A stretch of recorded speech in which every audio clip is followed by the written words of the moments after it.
Nous sommes avec Étienne Grandjean-Fafouille. Alors, le salon du voyage, c'est le 3 octobre au passage de la Bourse. Et Étienne, tu vas parler du Yukon. Pourquoi le Yukon?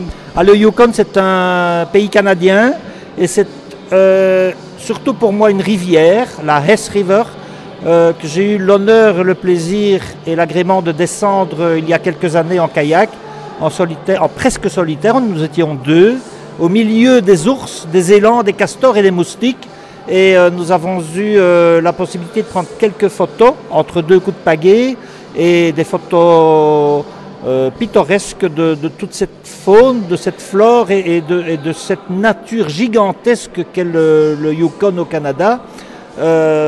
C'était une grande aventure puisque c'était au milieu des bois, sur une rivière, au milieu des ours, des élans. Et nous avons vécu 3 semaines un peu comme Tabarly sur son océan. Nous autres, nous l'avons vécu sur une rivière, au milieu des bois, où il n'y a pas un sentier, rien, il n'y a pas un troquet.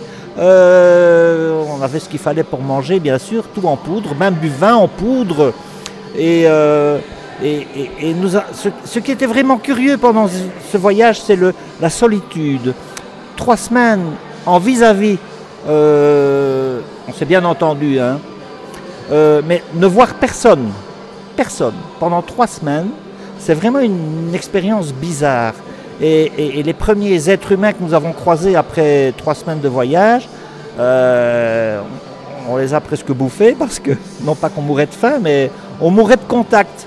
Et c'est un point commun avec ce que nous avons vécu là, il y a quelques mois avec le confinement, c'est cette solitude et la joie, le plaisir immense de retrouver des êtres humains à un moment donné de votre vie où vous n'avez plus vu personne pendant des semaines.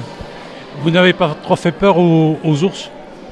Nous avons croisé 2 ours, un grizzly qui traversait la rivière devant nous et un ours noir qui, comme Balou, se grattait le dos à un sapin. Nous avons croisé leurs regards. C'était pas des femelles, pas de chance.